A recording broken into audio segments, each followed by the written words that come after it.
Photomuralist Paula Barr took these views of Manhattan Island, entitled North, South, East, and West, from high above the city at different times of the day. The photos were made into a mural 2 feet high by 52 feet long and installed in the Long Island Railroad's ticket booth in Penn Station, where it's seen by thousands of commuters each day. The impact of a large mural is not unknown to us historically. I mean, people walked into churches for a certain kind of effect. It was used politically, it was used as a seduction. It was used for many different reasons. We use the large scale of the murals to create an effect, to create an intention in what we do. The murals at Penn Station were used for people who wait on lines a long time.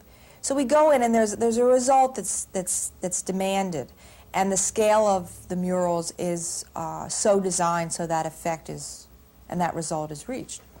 The Long Island Railroad ticket booth seemed manageable. It seemed like you could control a large image in a very highly trafficked place. More than 250,000 people a day go past that location. So we spent about 2 or 3 months discussing what kind of imagery would work, because as you see, the people stand about 14 feet away from the image, and there's plexiglass in front of it. So you want something that is impactful, yet someone who's standing 30, 40 feet away can see. Although the mural is located several hundred feet below the ground, the photos were taken almost 70 stories above ground.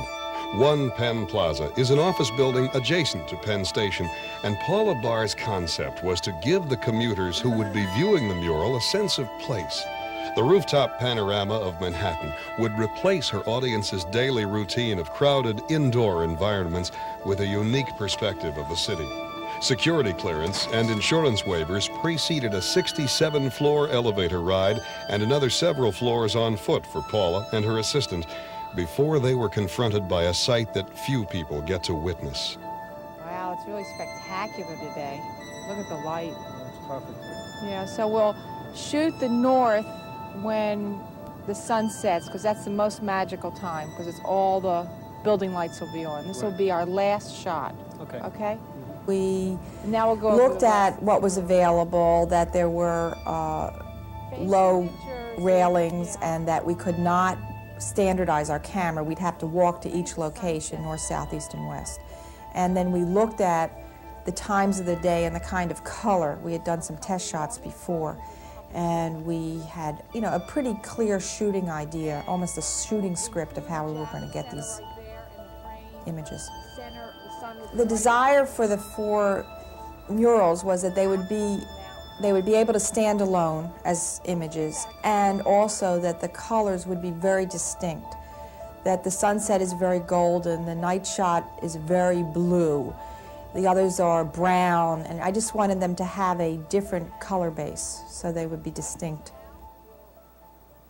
Working with a panoramic camera allows you an enormous amount of flexibility in the field, as opposed to shooting with an 8-10 or a 4-5.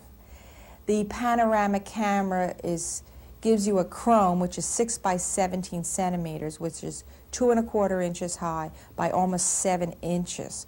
So you're getting as much information out of a crop as you would on an 8-10.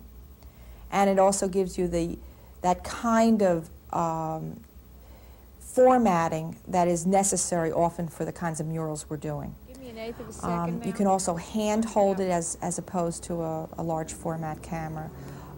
You get 4 shots out of a roll of 2 1/4 film. So you also have to shoot very methodically, and you have to really gauge your shooting, because you're only getting 4 shots on a roll. You're constantly changing film. Okay, this is our last shot. We'll have to change film in a minute. Let's go. Cock the shutter. To keep taking readings as the sun goes down. Give it to me. F8 and a half. 8 and a half. Okay. Okay. Are you advanced to 1? Yeah. You are,